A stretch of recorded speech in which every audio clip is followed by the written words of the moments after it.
what I'm talking about. Wait! Okay, now, from the beginning. Hit it, boys.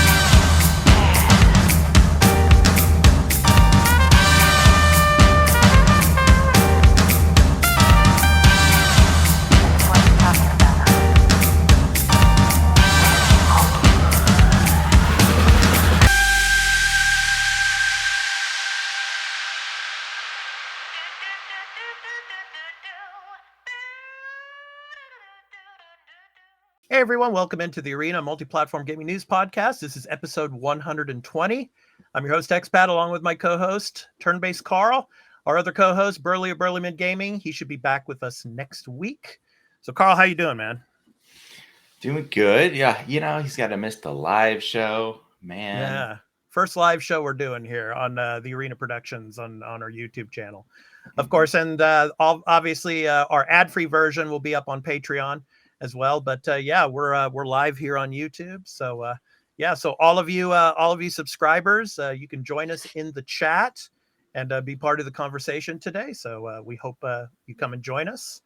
So yeah, Carl, man, how is the conditions out there in Buffalo? Is it still stormy and all? And I have to say, on a sports related note, sorry about the Bills, man. I mean, yeah, it was not a great game. Well, I mean, it wasn't the worst, but you know, yeah, they didn't do well. Yeah, but then again, you can feel it in the air here. Like that night, like I went out, you know, it's like the supermarket, and you felt pretty depressed. You could see the people walking around, you know, because I'm 5 minutes away from, 5 miles away from the stadium, so like, you know, 10 minutes or so I could get there. I see. Yeah. So. Well, but yeah, weather's been nice. That's cool. A little bit of snow here and there. We got like 2 inches or so the other day. You know, that's nothing compared to what we had. So like we're happy to get that. Right. Yeah, for my end though, of course, my hometown team plays this weekend. Obviously, it plays against the Eagles, the 49ers. Yeah, 49ers Eagles. That should be a hell of a game. I mean, the Eagles, they have a great team. The Niners, my hometown team, they're really good this year as well. So yeah, hopefully we win this game and get to the Super Bowl again. So looking forward to that, man. So yeah, so next week on the episode, all of you will probably tell by my face whether I'm a happy camper or I'm just sunk in depression. Yeah. Like I am every year when it comes to sports. Either I'm in really good spirits or I'm just sunk down in depression. But yes, some people let that stuff really get to them. I kind of think it's really embarrassing. Like some of the things I saw people saying on Twitter about the Cowboys, I'm like, you gotta chill, man. Your team regularly gets to the playoffs. I was a Jets fan for most of my life. Oh, good. Now I don't really, now I understand. Yeah, I don't particularly watch that much anymore because I haven't been able to. But man, they rarely ever get to the playoffs. The only time they won the Super Bowl was like Super Bowl III. So like, come on. Yeah. Don't talk to me about, you know, your team getting to the playoffs and losing a game. Yeah. That's such a big deal. Well, Dallas Cowboy fans, they're a special breed of fan for sure. I mean, you know, and Eagles fans too. I mean, out there in Philadelphia, man, they're very boisterous. So it's going to be a tough ride for the Niners, but they have one of the best teams in the league. So yeah, we shall see. Yeah. So we got a great show for you. What's that? Let's talk about the games, the video games. Exactly. Man. That's right. That's what we're here for, the video games. So yeah, we got a great show for you. We're going to be talking about the Xbox and Bethesda Developer Direct. Of course, that's why I'm wearing my Xbox hat tonight for this episode. So for all of you out there, I hope you had a chance to see it. We're going to be talking about it. Video game remakes. That's going to be our discussion, our topic of the show. We're going to be talking about remakes and, you know, should they be doing some more to make video game remakes even better? We'll talk about that. Of course, our new game releases for the week of January 30th through February 5th. Man, Carl, it's already the end of January. I mean, can you believe it? It's like the older you get, the quicker that time seems to go for you. Yeah.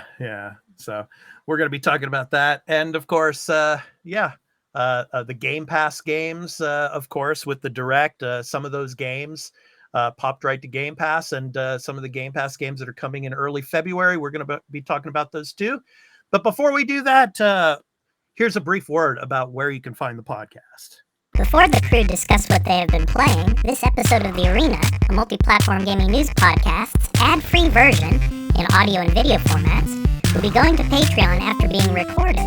So if you would like to support the show and become a patron at the entry Tier 1 level at $1 per month and get every episode including exclusive ad-free post-show content in video format when recorded, please visit patreon.com/thearena_podcast for further details. The audio version of the podcast will be uploaded to all free podcast services, where you can find us on any podcast app for iOS or Android, and in the video version will be on our YouTube channel, The Arena Productions. For the audio version, just download your favorite podcast app and search for The Arena, a multi-platform gaming news podcast. Subscribe, follow us, post a review, and leave us questions, comments, and feedback if you like, if that feature is available there, and spread the word about the podcast. We also have a Discord called The Arena Podcast, where you can join and chat with the Arena Podcast community, and the podcast audio website is at thearenapodcast.podbean.com, where you can follow us and leave questions and comments as well. For all information regarding the podcast and our entertainment and pop culture related content, along with our blog and forums,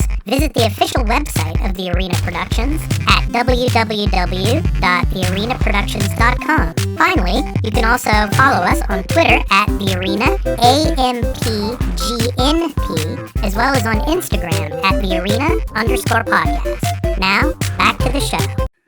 Okay, Carl, we're gonna talk now about the games that we've been playing this past week, and obviously with the developer direct, I started playing the game from Tango, so that new one, Hi-Fi, the Hi-Fi Rush. Yes, Yeah. I really enjoy it. I mean, it when I started it though, with all the music and the compilation and all, I started getting those Sunset Overdrive vibes. I really did. Yeah. It's got that sort of style to it for sure. I started playing it too. So. Yeah. And it kind of seems like it's a rhythm-based game where, of course, you have light attacks with the X button, heavy attacks with the Y button, and if you synchronize the attacks, I mean, you'll get some like kind of XP, it still, to me though, it kind of feels like button mashing in a sense, in a way. A little bit, because every attack actually lands on a beat. Right. Even if you don't hit it on the beat, which is interesting. It doesn't quite feel like that's happening, but it definitely is. Right. And that sort of does lend to that button mashing feel. And then, I mean, just the art style, I like the art style. It's very cartoonish, and it kind of reminds you like 90s, kind of like the 90s or early noughts cartoons in a sense. I'm enjoying it so far. It's a fun little game. Yeah, it has a great style to it. There's this picture that was going around on Twitter of like the art for it, and it's got like the original Xbox like band on the top, like for the cover, for like the boxes, Right. And I'm like, yeah, I mean, it has that sort of feel of that era of like original Xbox or even Dreamcast era of video game. Right. Jet Set Radio. Right. Is that it's sort of somewhere in between that and the Sunset Overdrive, but then it's got the rhythm thing going. And you don't have to. The thing is, like, the thing I like is that I'm not really like a rhythm guy. I'm not a music guy.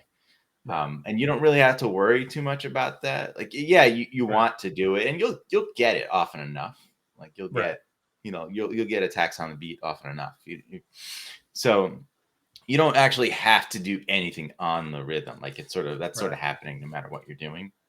Right. I mean, it's like sort of a throwback style of a video game where like it's kind of levels, right? Like you go through a level and it's you finish the level and then you go to the hideout and then you go back to the level and it's a new level and it's not like the same area you're walking around. Right. Yeah. So I mean, Mikami song, it's interesting, and of course we'll be talking about this in the developer direct segment, but yeah, he was talking about this is a really different type of game for the studio because of course Mikami song, of course the Evil Within, and and all those horror based genre games that he's responsible for. I mean, this is very, very different.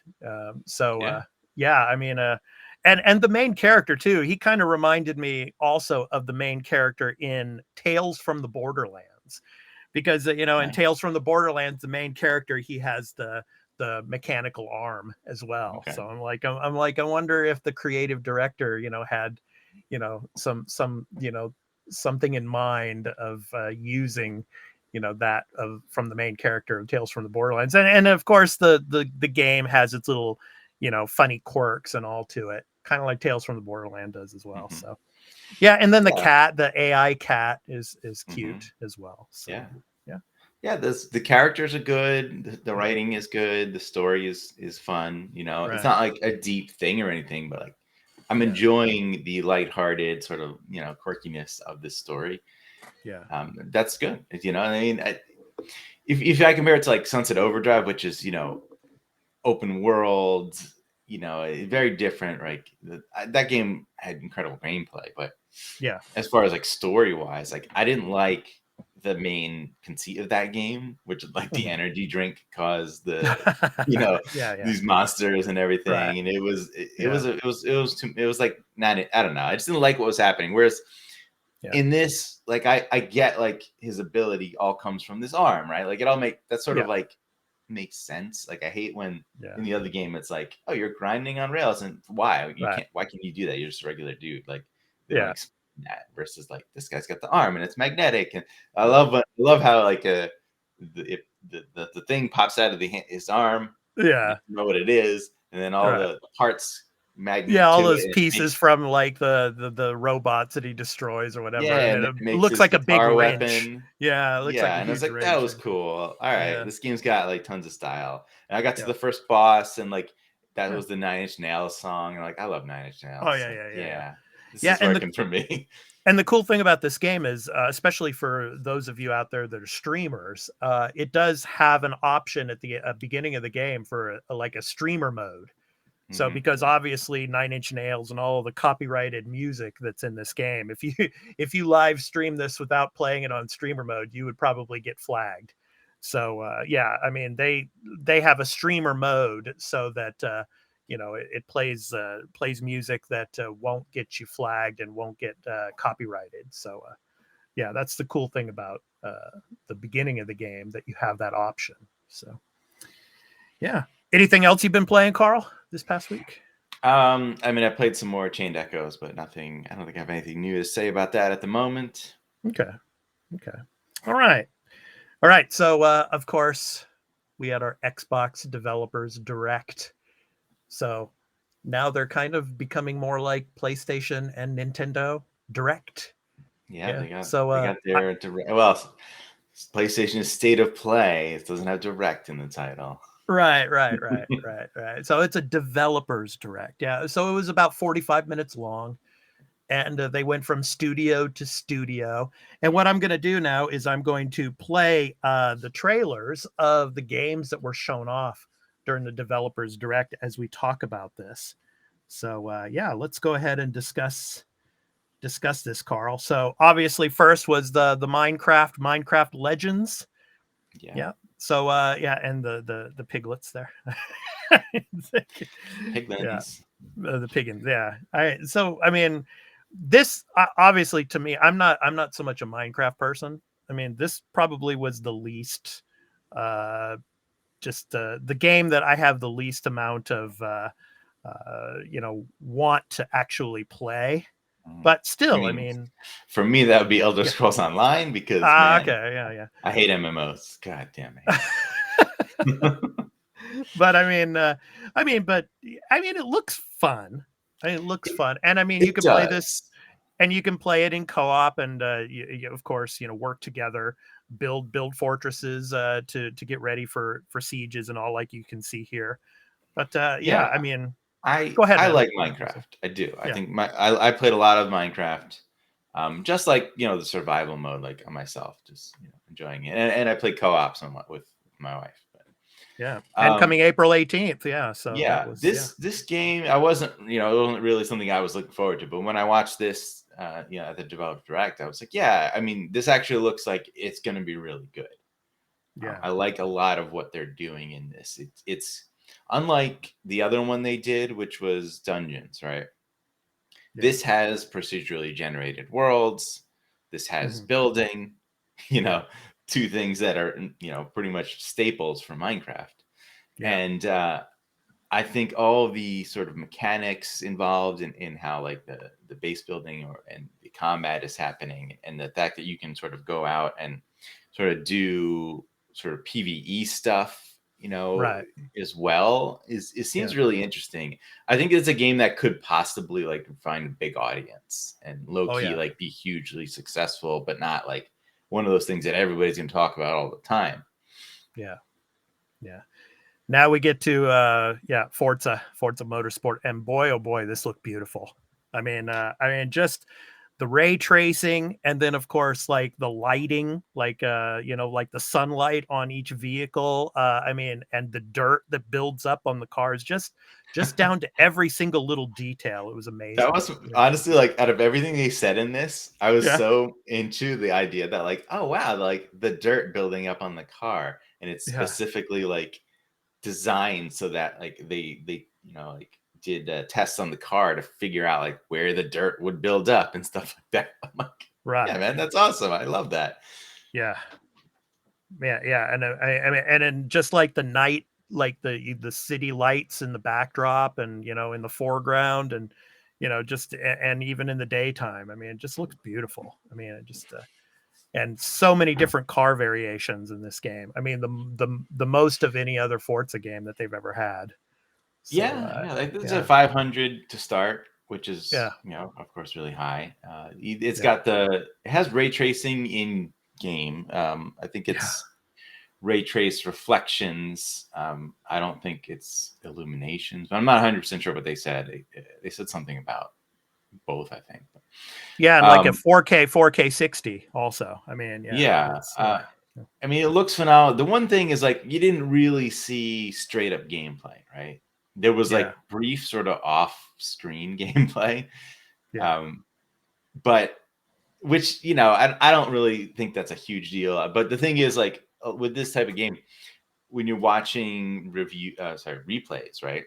Yeah, they do have a thing where like the game looks better in replays than it does when you play. Like that is where like I saw they would have like ray traced, illumination, right? Like on the lighting. Yeah. So you could have a situation where like it would look a bit better in some of these, nice fancy shots that they're doing. Like that shot right there where it's playing right now. Is that actual gameplay? Like I don't know, because it's doing like the crazy camera angle. So like it's not obviously at that point.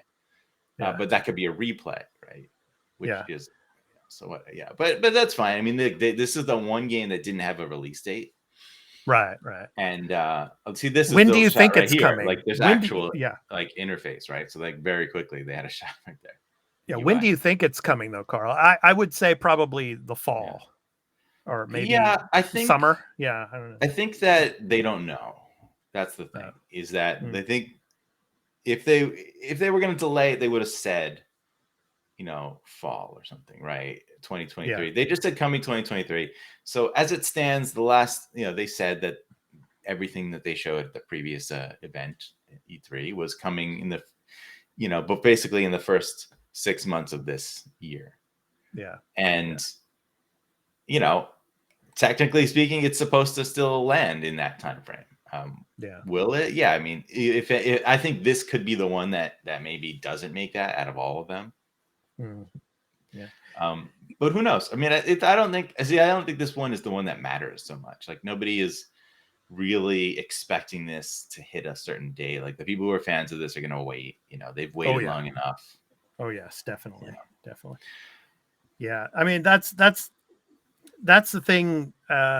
And I want to welcome Take, who's in the chat. He asks, how much is this? Well, it's going to be on Game Pass. So if you are a Game Pass subscriber, obviously, It's just like Game Pass Ultimate is how much, Carl, per month? It's like $13, Ultimate $14, is $15 a month, I 15. think. Yeah, well, $14.99. That's Yeah, and that's if you're an regulars Ultimate subscriber. But if regulars you're a regular $9.99. subscriber, $9.99. Yeah. So Yeah. I mean, Now, if you pay $9.99 a month, you get it. You yeah, don't have to pay anything extra. So and I'm pretty sure this will be a regular full price games, like right. $70, right?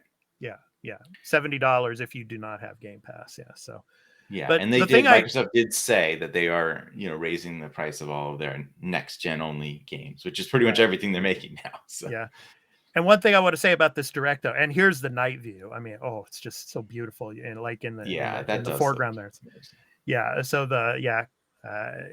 Kelami Grand Prix circuit. That's one of their new tracks. Yeah. One of their new tracks. The thing that I really liked about this direct is that, first of all, they said right off the bat, we're not going to be showing anything about Starfield in this one.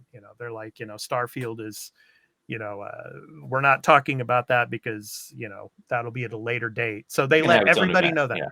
Yeah. I love this Lambo. Oh. Right. Oh yeah.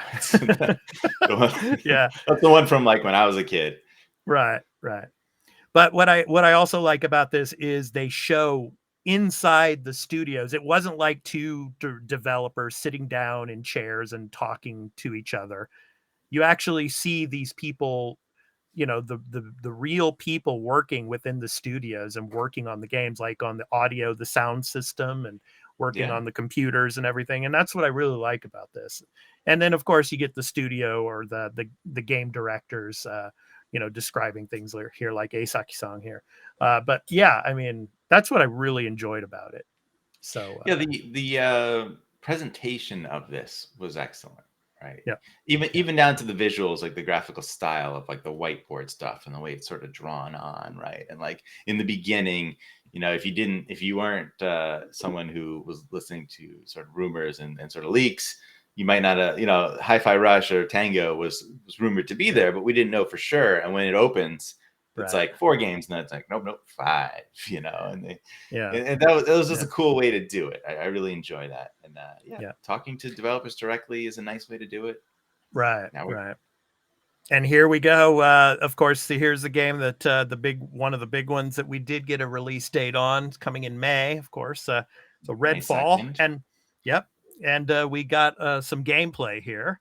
Yeah, and what I liked about the gameplay the most, Carl, was that disc that you throw, and then you can transport once that disc hits the specific area where you're going to do combat. It transports you right to that particular area. One of the characters, right? That's like one of his special things. Right. Yeah, I really which is like cool. it. Like what game had that? Unreal Tournament had one of those. Yeah, many years ago.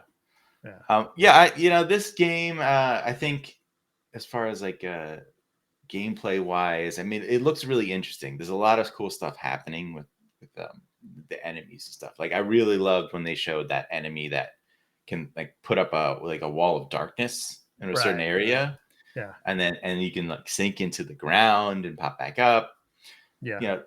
That type of stuff is really cool. Like, man, I'm not a big first person shooter guy. I think everybody knows if you watch the show and listen.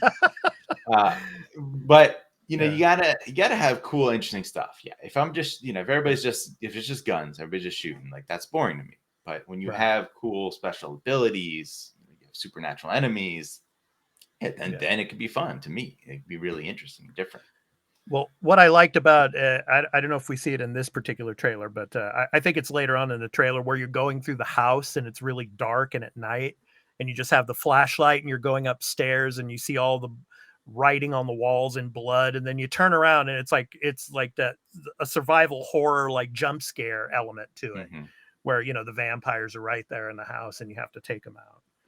Yeah. I mean that. And visually speaking, like it's a nice looking game. It's not doing anything, I think, incredible or amazing, right? Oh, this is the sequence, if you're watching with us, where that vampire with the shadows, and it's going to show up here. Yeah. There's even stuff like in this trailer where I see there's sort of like this weird sort of like grainy sort of shimmer on like edges sometimes. I don't know what you call that exactly. I saw it like indoors and on like door frames or like wall corners. Kind of like I was that glow. what is that? It's like a glow. Yeah. I was like, what's going on with that? And Maybe for some it's of the it, that was- vampires appearing or reappearing, or No, like it was like a weird. Actually, you'll see it here. It's sort of like on the door frames and some of the there doors. you go. Yeah, there's like a weird. It's like a graphical glitch. And I don't know Yeah. what you call that exactly. Interesting. Yeah. I don't know why that's that's in this demo that we're seeing today. If that's something that won't there be you in the go. final build. Yeah, you see it on the edges of the door. Yeah, there, you see it too, a so lot. there you go. Yeah. Maybe it's So- because of the flashlight, the flashlight on the gun or whatever. So Yeah, so I don't know, but again, this isn't a game that like I'm expecting really really high end visuals or anything. Like it has a specific visual style that I think which is fun and cool. yeah, it's not it's going very Bethesda like, I think. Yeah, and I mean it's with what right. Arcane, If you play those games, Deathloop was also like that. Deathloop wasn't like right. It was Right. PS5 only, and it wasn't pushing that system. Right. It's just not what they do. Which is fine. Like, you don't have to. Every game doesn't have to be a graphical showcase. I mean, Hi-Fi Rush, came out and like everyone loves this game, and it's not like the best looking thing in the world. It's just a specific art style that looks great. Right. We're going to be talking about that here in a minute, but and there's a lot to this game that needed to be explained, and I feel like they did enough. Mm-hmm. We got saying it doesn't look that scary. I'm like, I don't think this is really a horror game. I mean, there are horror elements to it. I don't think it's really trying to scare you so much. I think it's just more of a first person shooter type of game in a sense. More than horror. I mean, when you're playing it solo, your single player campaign style, it might be scarier. I could see that. Obviously whenever you're playing with like a co-op group of people, like that's not gonna be, you're not gonna be scared. Yeah. So you got all the weapon elements there and stuff.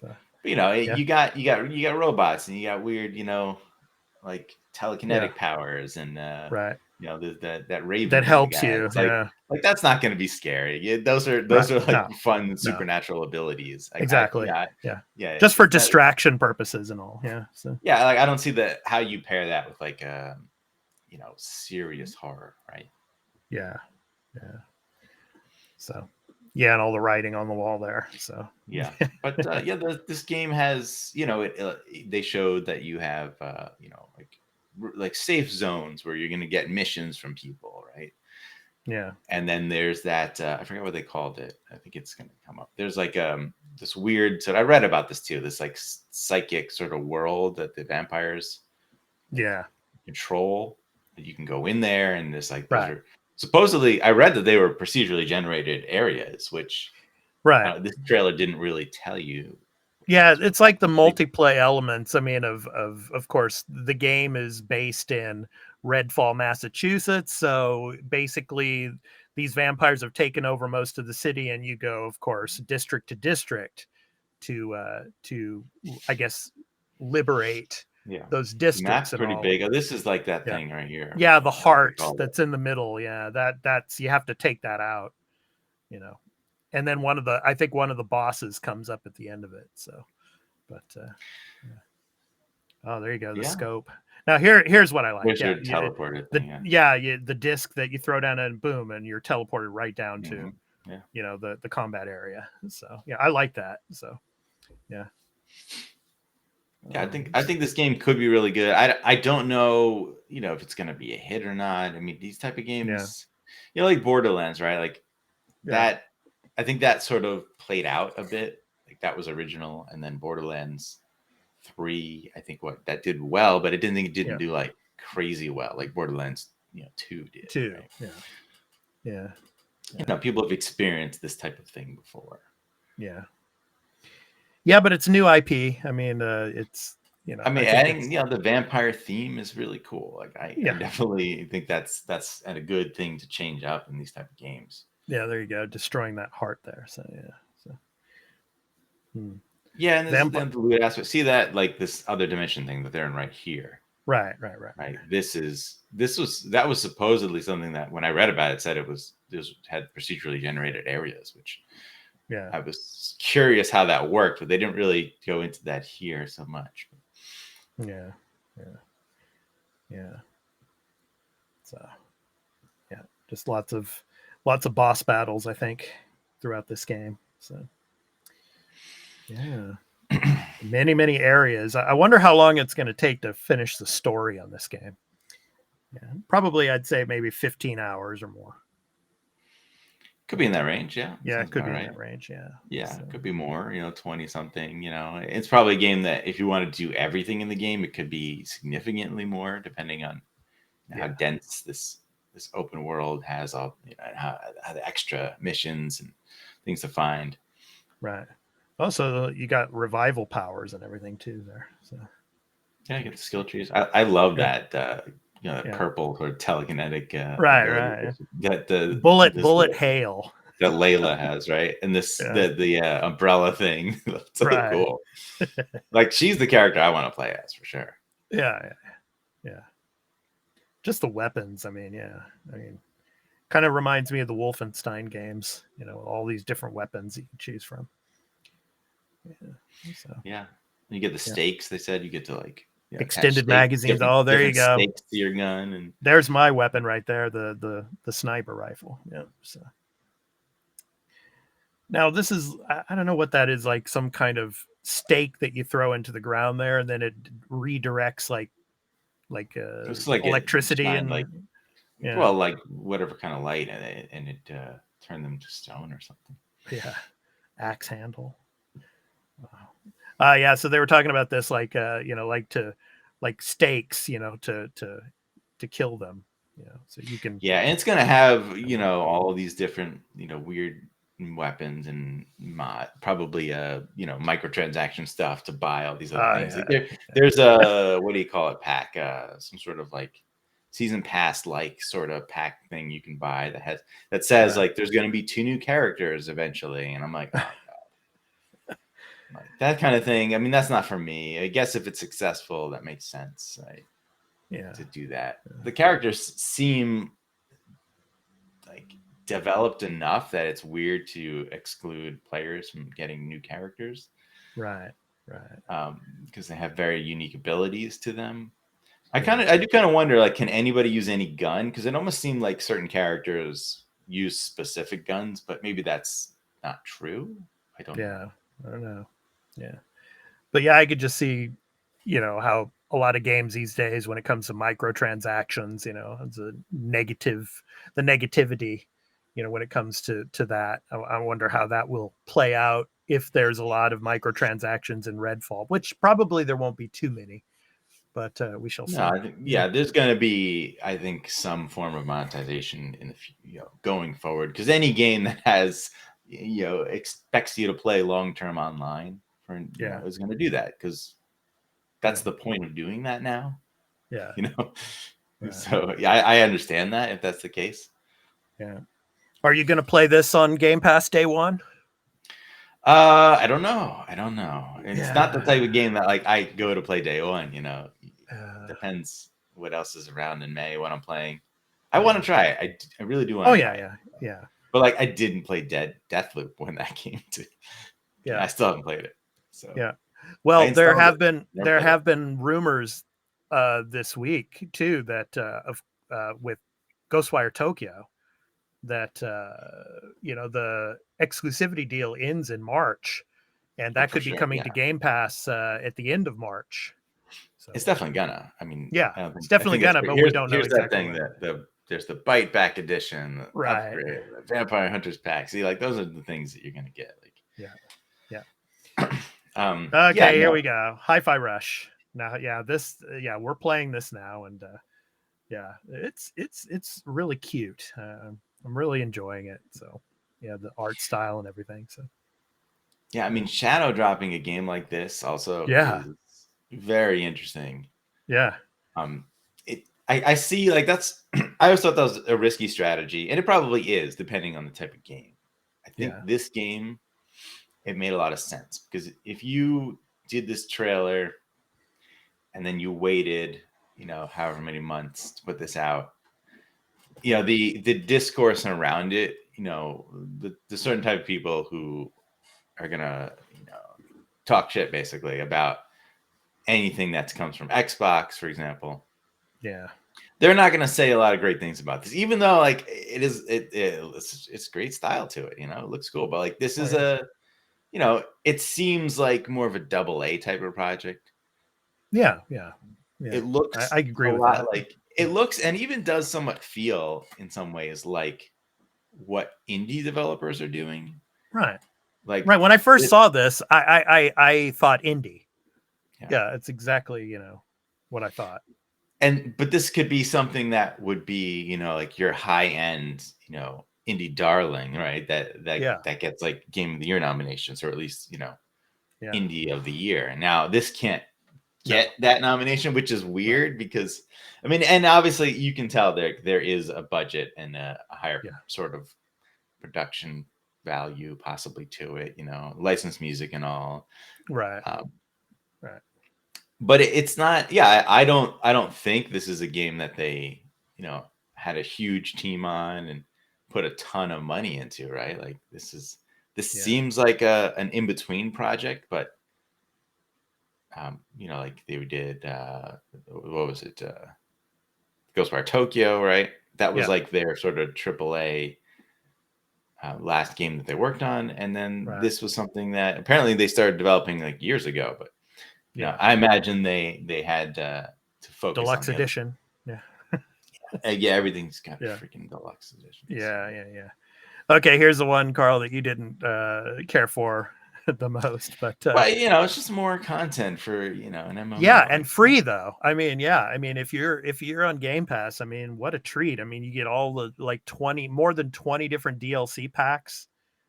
Along with the Elder Scrolls Online. I'm a little confused. I don't know if that's something you always get. I think there was something about that was a trial sort of weekend or week or something period that you had access to all of that.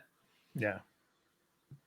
I don't remember. I wasn't, again, this is, I'm not really going to pay that much attention to any update for any service game. I'm like, I don't, I'm going to check out because unless I'm playing that service game, why should I really be that into it? Yeah. And they want to kind of get new players into it. But, I think at the end of this trailer, they have some info, but you have to have the base game. Which you get with Game Pass. Right. Which you get with Game Pass. Yeah. You can play it on Game Pass. And I did boot it up not too long ago just to see what it was like. But again, I was like, nope, I don't like MMOs. So I was done. And there was, you don't get all of the expansions with Game Pass. Yeah, but for somebody like me that's, never really been into the Elder Scrolls, to get immersed in Tamriel, I think that would be interesting. And to be able to just, play the stories and see where the stories go, the narrative and all. Especially that MMO gameplay. Go ahead. Well, you don't have to. You don't have to play with a bunch of people. You can just play the story campaigns. Still like in a single player. Still play as like okay, but still, yeah. Okay, I see where you're going with this, Carl. Yeah, but still, you got your cooldowns. You got your auto attacks. No, actually, there's a little bit more to it. There's sort of like a block thing you can do, like a parry or something. It's got a little bit more to that, but yeah. So it's interesting that, of course, we didn't get any kind of news on Elder Scrolls 6. Obviously, that's probably a long ways off. Right. But, that wasn't going to happen. Yeah. So, but it was cool to get, all of this content. Yeah. So Necrom is what it's called. Yeah. The CG trailer looks amazing. Oh, yes, of course. Yeah. And they've had a bunch of really good ones for this game, but Right. So, yeah. So that is the developers direct. Yeah. All in all, they showed exactly what they said they were going to show, with one surprise, right? Which was Hi-Fi Rush, which that's cool. I think that's setting good expectations and delivering a little bit more, right? Yeah. So you're not going to, set the expectations that we're going to, drop huge bombs, right? Like in this, in these developer directs where we've told you what's going to be there, right? Because again, you don't want everyone to think like every time you get one of these developer directs, there's going to be some huge wild surprise. And maybe you could argue that shadow dropping a really high quality game is a huge surprise, but I mean, Hi-Fi Rush is not. I wouldn't call it AAA, even though like it's sort of straddling the line of like, AA to AAA, type of game. It's not a full price game. Another thing, like if you were to buy it, I forgot what it was, 30 or something, maybe 30 or 40. Yeah. So anything that you would have liked to have seen differently in this direct? No, I mean they did exactly what they should have done, and the format was fantastic. And I think that's what people want when they say like, "Show me the game," right? And they're showing, for the most part, they're showing gameplay, and they're having developers talk about exactly how things are being designed and how things work in a game. Right. Obviously, I mean, Forza could have had a bit more gameplay. Like they mentioned, like, oh, there's like a some kind of career mode thing, and I'm like, yeah, tell me more about the career mode, because like, right, if I play it, like that's what I'm interested in. Like in a racing games, like career mode, but like they didn't give you any details, because again, that game might be farther out, so maybe that's why. Starfield, obviously, we know is going to get its own event similar to this, probably soon. Maybe next month, hopefully. I some mean, more for myself, I mean, this is just a pet peeve, but what I would have liked to have seen is this be a live format, where they switch to the studios live, and that people could, they might have had questions that they pre-checked the messages, and they picked particular questions from the audience, and then answered those particular questions about the development of the game, instead of the whole show is obviously pre-recorded. So it's like very highly produced show, for sure. Right. So that's just a pet peeve of mine, but I would have liked to have seen it in a live format, but nobody's doing live anymore. No. I do feel except that us, right, Carl? We're doing live right. on the Arena Productions YouTube. Except everyone on YouTube is doing live.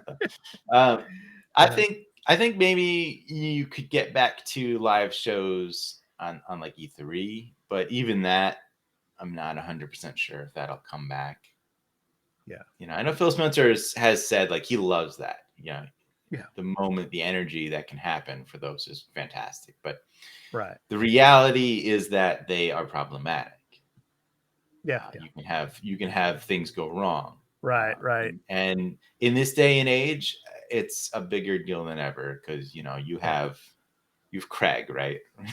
From the Halo Infinite. Right. Oh, the infamous Craig. Which you gotta imagine that like the people, from Phil Spencer, let's just, for example, I'm sure saw that before they showed it. And he probably didn't freeze frame it on that 1 second where you can see, that brute's face that doesn't look great, Right.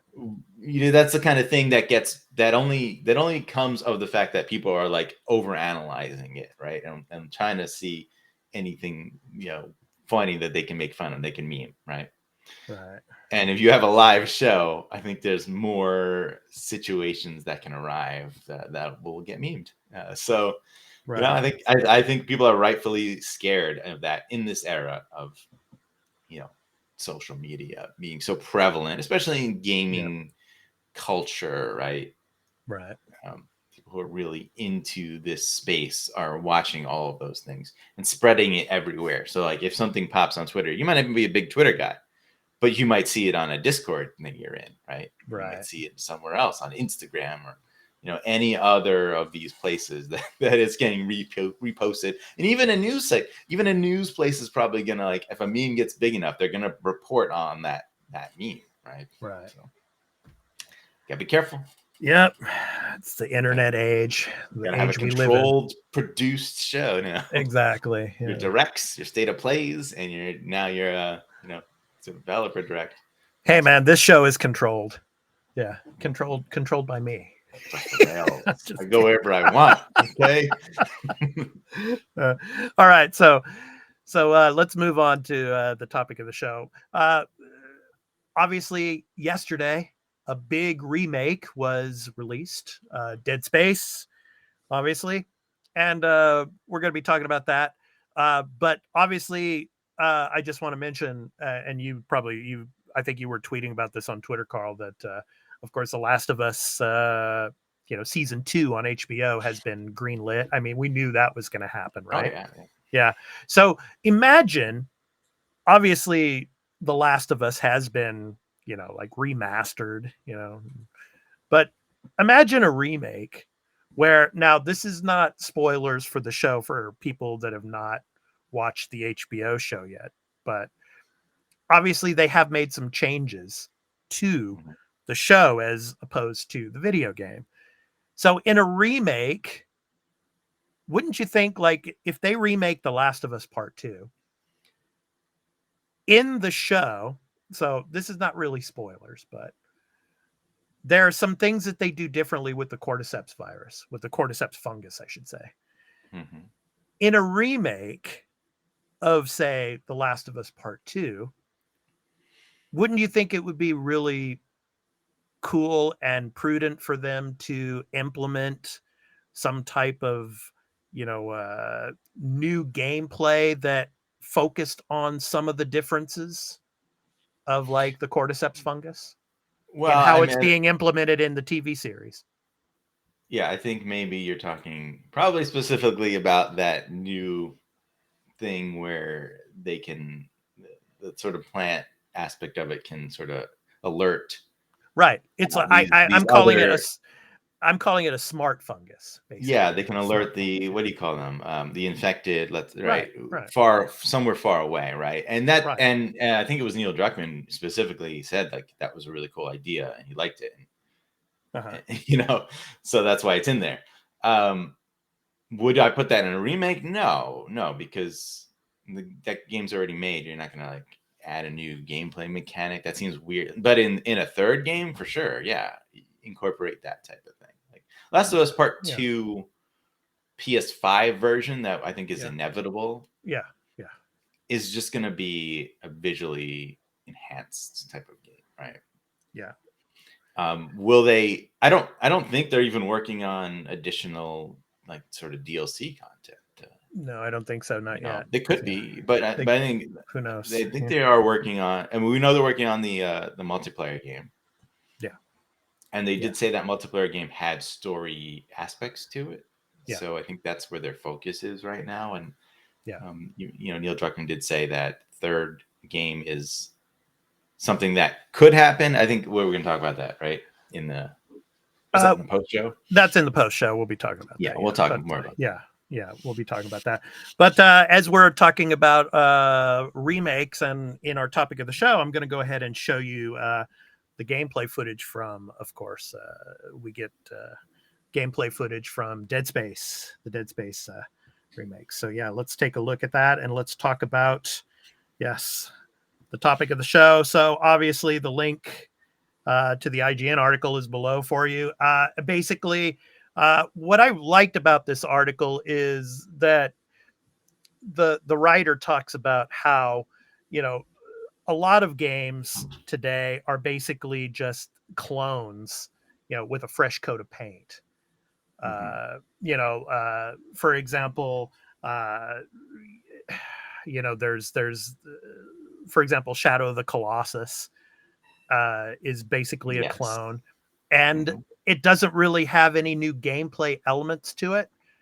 Whereas, as opposed to, like, say, Resident Evil 2, which when they remade that, they used a lot of new aspects to, like, the weaponry and everything within that game. So, and it goes on talking about, like, the developer Blue Point Games. Of course, Blue Point Games was obviously bought by Sony, and they're really, really good at, for example, multi-generational old games and making them look really, really cool and really, really beautiful.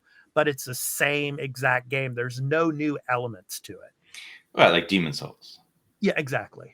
So yeah, like Demon Souls, which they were responsible for working on. So yeah, and of course, what's cool about Dead Space here is there are new elements to it.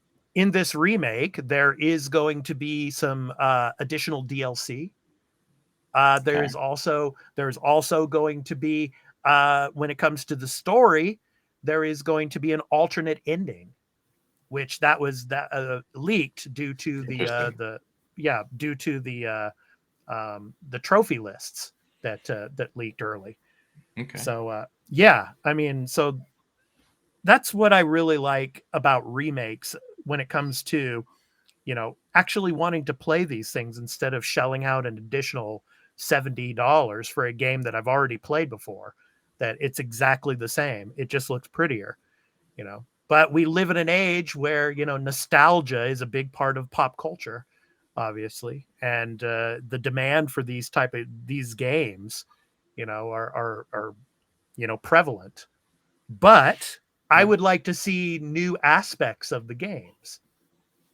Carl, your thoughts? Yeah. Go ahead, man. Yeah. I mean, part of that is what they're doing is preservation.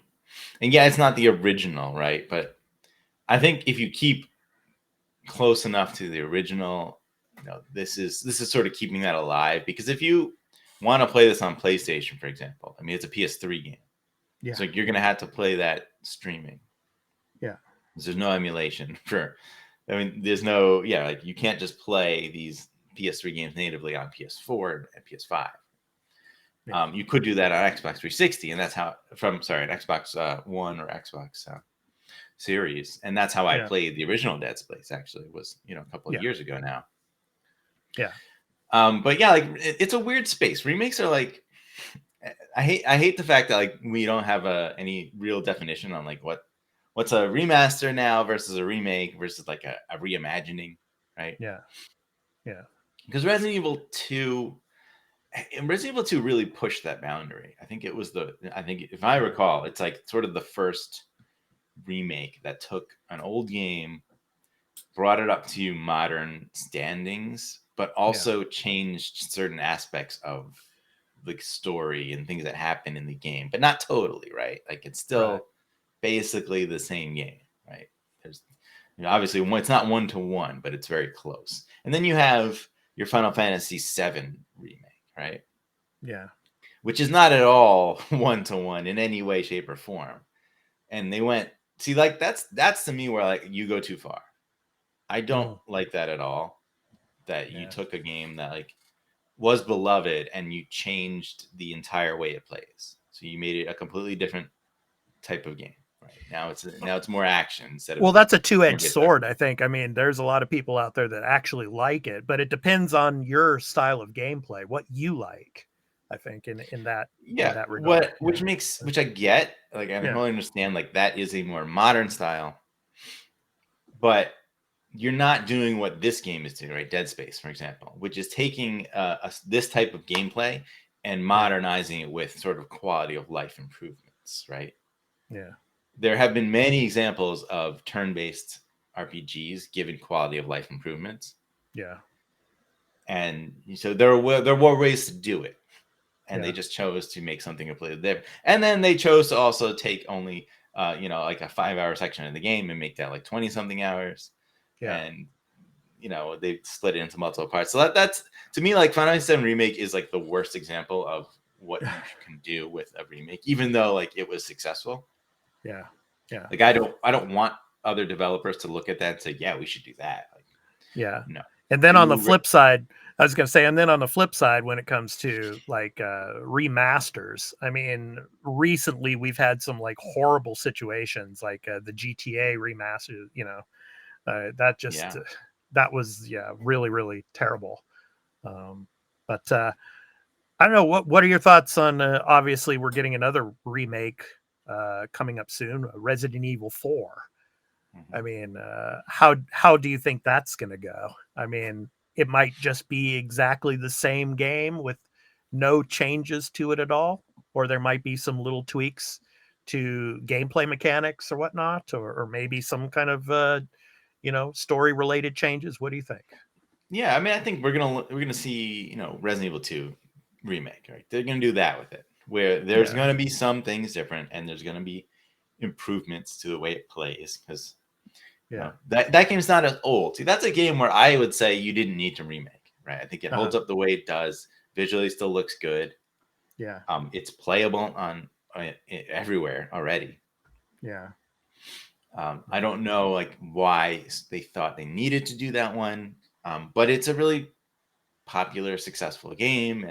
I could see that it's more or less like, do they think that game will sell really well, right? And will it maybe reinvigorate the franchise in a certain way, like this, right? Dead Space I think this is the example of like, this is a franchise that was successful, but for some reason died out.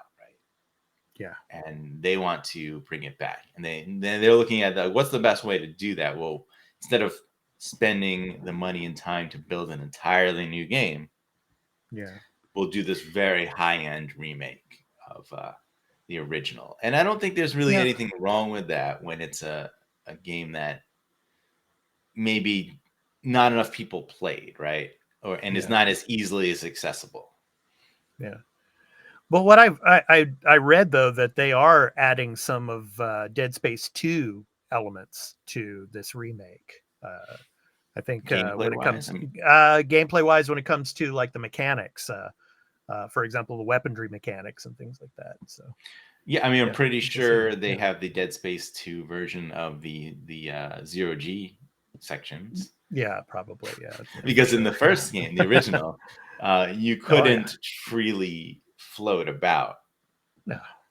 In Zero G, you would like sort of launched yourself at like a surface, and you'd magnetic to it, right? Because you had like magnetic boots that So yeah, but then they made it in the second game where you can just sort of freely float about in Zero G, and I'm pretty sure that's in this. Yeah, but boy, it looks really pretty.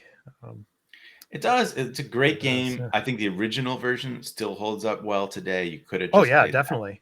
I just played it like 2 years ago, I think, for the first time. I thought it was incredible. Yeah, I mean, try it on Game Pass. I mean, if you do have Game Pass, you can play, the original. The original, yeah, because it's part of EA. Yeah, which I think is only all of them. It's 2 and 3. Yeah, I'm pretty sure it's only an Ultimate. Oh, look at the blood that splurted on it. Yeah. Nice. Yeah, the Callisto Protocol had that element as well, but that's another story, the Callisto Protocol. Yeah, anyway. And this will probably be on Game Pass because everything will be in EA access eventually, right? Everything EA makes, like probably 6 months or so from now. Like Mass Effect Legendary Edition ended up on Game Pass because of that. Yeah. So that's when I'll probably play this, even though like I think this looks amazing and I do want to play it. I played the original not too long ago. Yeah, that's what I was telling our other co-host, Burleman Gaming. I've played this game 3 times already, and I just it looks beautiful and all, and I am interested to playing the additional DLC that's going to be a part of this, as well as maybe trying one of the alternate endings to see how that turns out. But I just don't see myself playing this anytime in the near future with all the other stuff that's out now. I mean, because you tell me about when it comes to watching The Last of Us HBO. I mean, I'm referring to this again, but you tell me that you already know what happens. Yeah, right. And that's why it kind of turns you off in a sense, because there's no real when it comes to suspense about a particular character, whether they're going to survive or not. You already know if they're going to survive or they're going to die. Well, I already know everything about this game because I've played it 3 different times. I know what happens to Isaac. I know where he goes. I know what happens throughout the game. So there's really no suspense to me. I know where the jump scares are in the game. Mm-hmm. So it kind of takes away from the excitement. But I am interested in seeing how graphically beautiful it has become. And like I said, maybe, the new story element at the end, like with the new ending, alternate ending. I would be interested in playing it, but not right away. Yeah. There's, the topic, right? Like, can they do more? Like, should they do more? Should they do more? Yeah. Yeah. I mean, it really depends on what you're doing, what you're remaking, right? And a game like the era that it's coming from, right? Because this is the 360 PS3 era, and games of that era aren't that different from games of today. No. So if you're talking about Resident Evil 2, right? Now that was a big jump because he was going from PlayStation 1 right, all the way to Xbox One, PS4 era. Right. There's a lot that has changed since then. Like the tank controls, for example. I mean, like that's like a weird thing that only Resident Evil did for whatever reason that worked, right? Well, not that's the only one, but other people copied that. But like that wasn't a great idea. It was sort of a limitation, right? Yeah. I want more remakes. I love remakes, right? But it depends on what game you're doing it if I'm going to be interested in it. Like if I've already played it, like you said, like where are we gonna, it depends on how long ago I played it. But it also depends on the person because I don't replay a lot of games. Right. There are people who are like, I've played The Last of Us, part 1 like 20 times. I'm like, well, there's a lot of people now that are why? playing it for the first time because of the TV series, so. And I would say don't do that, to be honest, because don't spoil yourself on the TV show if that's where you're starting. Right. Maybe after you finish, go back. I've had this. I say this with books now. Like if you love a movie that's based on a book, right? Yeah. Watch the movie, then read the book. Like is this sort of the better way than to reading a book and then watching a movie? Yeah. Because the book is probably going to be better, right? Yeah, in most cases, because the book is going to have like hours and hours more material in it. So. Yeah. Right. So like if you go back the other way, you're like, all right, I love this thing already. I'm going back and I'm getting sort of additional context and extra things or seeing how it was originally done. And that I really love. Yeah. Yeah. I mean, could you imagine like in the article, they mentioned, for example, The Witcher, The Witcher 1 being remade into more of an open world type of game. That would be really cool. As well as maybe they're doing something like that, right? Yeah. And then of course the narrative of Max Payne remade. I mean, that would be interesting as well. I mean, there's a lot of games out there. I mean, BioShock is another one. Infamous. Some of those games. That's the one I want. Yeah. I mean, and see, like Infamous, like I wouldn't change the gameplay too much. There are tweaks that you definitely could do because there are things about that game that maybe didn't might feel a bit old, but for the most part, it's close enough to your modern games. You wouldn't want to change too much. I'd be annoyed if they went too far with something like that, and the story's got to stay what it is. Yeah. So anyway, good stuff. Good old Isaac. Yeah. Great stuff. So. What else is this year remake? Silent Hill 2 is supposedly this year. I don't buy that that's coming this year. I don't know. So good on that. If you think that you're making it out this year. I don't know. I guess Final Fantasy VII Rebirth, but that's not even a remake anymore. I don't know what they're doing with that. That's a sequel to a remake. Yeah. But a lot of remakes in the pipeline for sure. But good stuff, man. Yeah. Alrighty. So let me go ahead and get our next segment prepped up here. So we're going to be talking about, of course, games that are going to be coming out soon. So new game releases for the week of January 30th through February 5th. So I'll go ahead and start with mine. So let me get it prepped up here. So So Carl, before we do that, I just have one more question for you here. what platform do you think Dead Space will sell on the most? The remake. Well, I mean, probably PlayStation, right? I mean, it's just usually how it goes. I mean, unless PC becomes, the highest selling. That's, what do you think? I mean, you're not trying to get me here. Of course I am. It ain't gonna be Xbox, okay? It's not. And it certainly won't be the Switch. Which I'm not kidding. They don't have it streaming on the Switch. That's gonna be the highest selling one. Come on. Yeah, you're probably right. It's probably going to be PlayStation for sure. Yeah.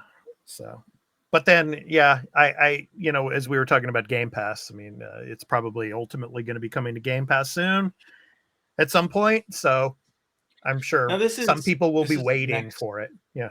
This is current gen only. Right. Yeah. It's not like there's no PS1, PS4. PS5, Xbox Series. Yeah. Yeah. So, okay. Yeah. I mean, it'll be interesting to see. I don't think we're going to get breakdowns. That's the thing. So, but the margin is smaller when you're looking at just Xbox Series versus PS5. Right. Okay, so let's go ahead and get to new game releases. So my pick of the week. So let me get this going for all of you. So my pick of the week is Deliver Us Mars.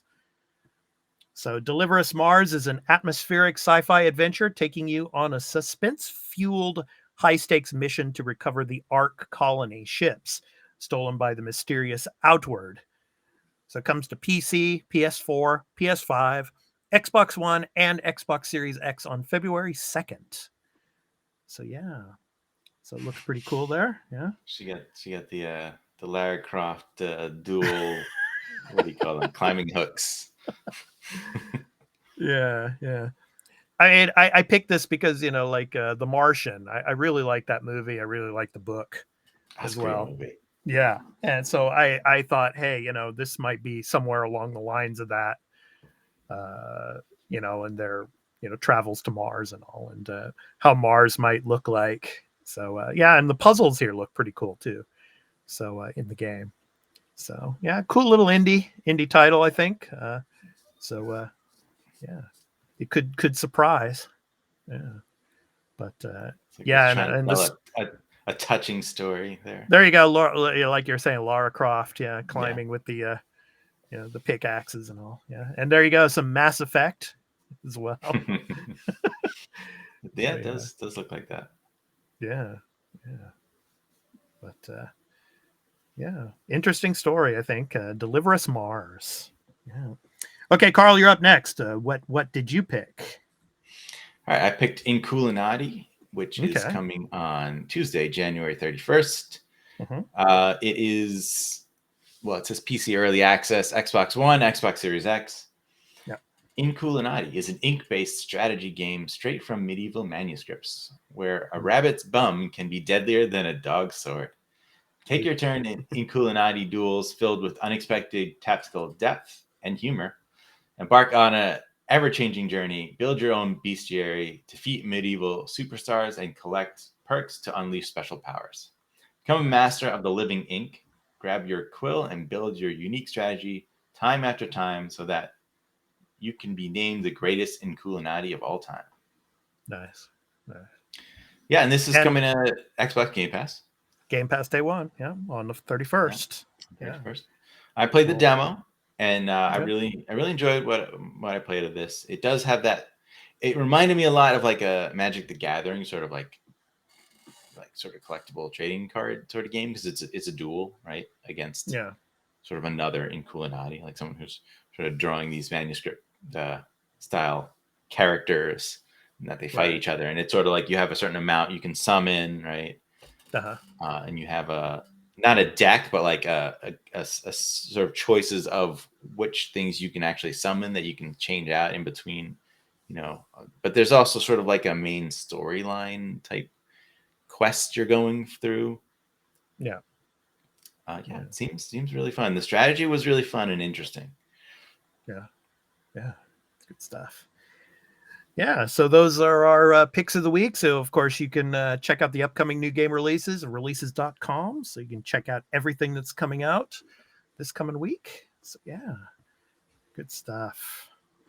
All right. So next up, Carl, you were speaking of obviously about Game Pass, and of course, Eculinati is one of those games.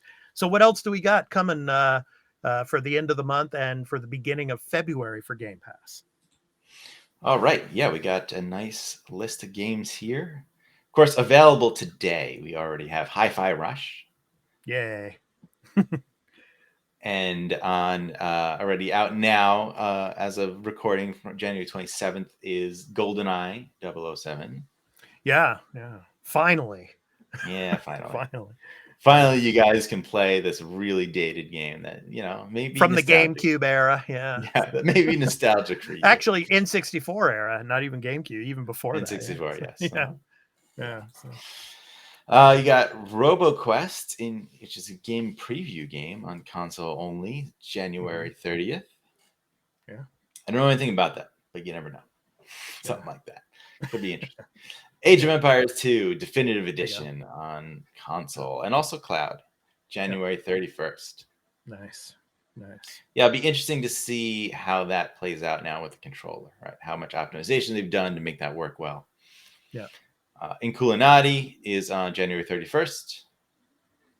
It does say game preview, so I guess the whole thing is just sort of game preview. It's like an early access type thing.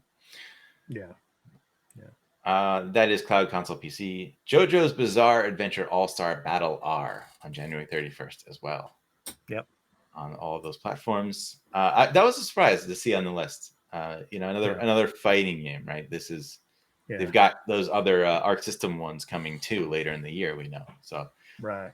They're definitely trying to get to see how fighting games sort of land in Game Pass. Yeah. It's a good place for them because fighting games can be tough to get into, and if you to try to tell someone, "I'll buy this full priced fighting game," then you're terrible at it and you never pick it up. It'd be easier to just jump in and try it out, see if you like it. Yeah. Darkest Dungeon is coming back. This was on Game Pass before, but on February 2nd. Nice. Darkest Dungeon is a fantastic game. I love it. Yes. Grid Legends is cloud only, so I assume was already available. This is EA Play on February 2nd. Yeah. And then Hot Wheels Unleashed, Game of the Year Edition, the delayed game finally comes. I think was it December maybe? I think it was December. Yeah. And for some reason something happened. They moved it. February 7th, cloud, console, PC. Right. Again, everyone can get it. And then Sea of Thieves has the Secret Wilds update coming on February 2nd as well. Yeah. Good stuff. All right. So they're the Game Pass games for the end of this month and into February. So so go and check those out. Hi-Fi Rush, highly recommended, as we talked about earlier in the show. Yeah, it's really fun from Tango. Yeah. Softworks. So good stuff. Yeah. I'm looking at RoboQuest just kind of what the hell is this game? Yeah, good stuff. Cut the volume, Carl. I did. Yeah. All right. I had my speaker separate. Oh, it's a shooter. Yeah. With robots.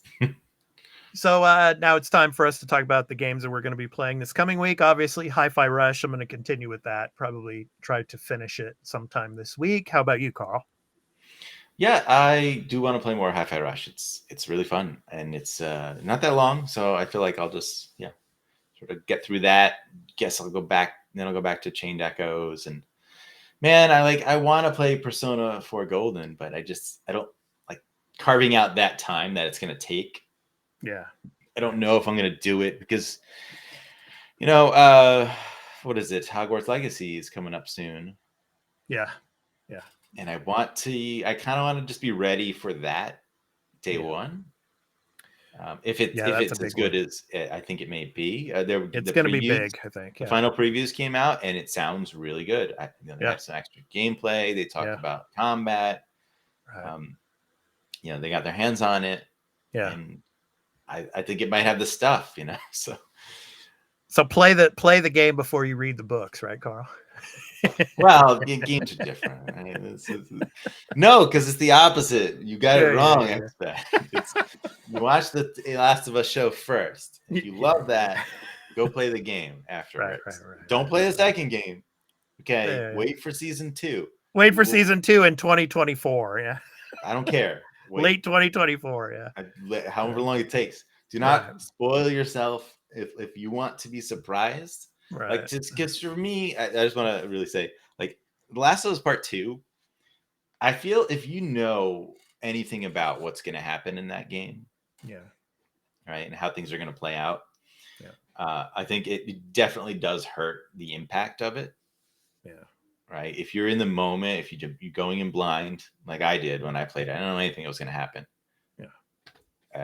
It's a ride. It's a wild ride. You're going to feel a lot of emotions. You're going to feel with that game. Like, that's trying to evoke a lot of emotion from you.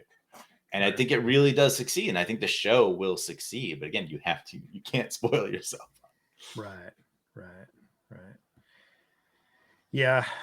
So, good stuff. Yeah, good stuff coming. And Hogwarts is right around the corner. We're going to probably be talking about that more next week on the show. But to end our show, and before we do that, I just want to let everybody know, if you're watching live or if you're coming back and watching us video on demand later on, of course, this obviously the Arena Multiplatform Gaming News Podcast will be in the playlist later on, the edited version of it. So you can go and check it out there as well. But thank you so much for all of your support. And of course, all of you over on Patreon, the ad-free version will be going up there as well. And of course, also in audio format as well. So, all right. So, of course, for every episode, our indie recording artist spotlight to end the show. And of course, since we are live now, the indie recording artist spotlight music and all will be right after we finish up here. So please enjoy that. So anyway, this week's spotlight is on Captain Cubes. Captain Cubes is a Los Angeles-based duo that specializes in music that's tailored for video.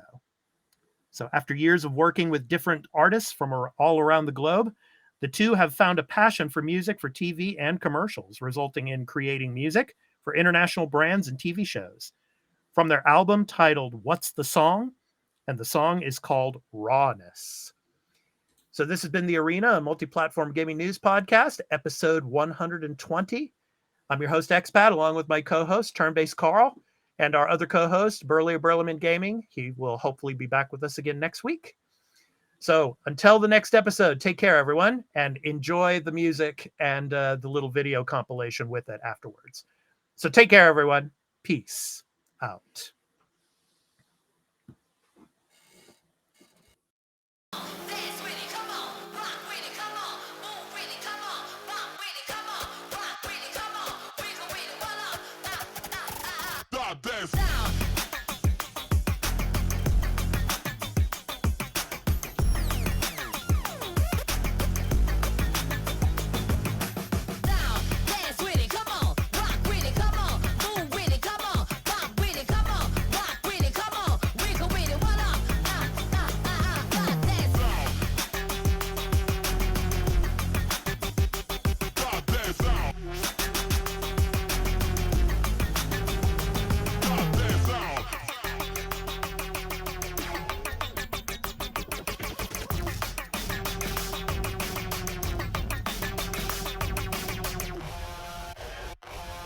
Dance.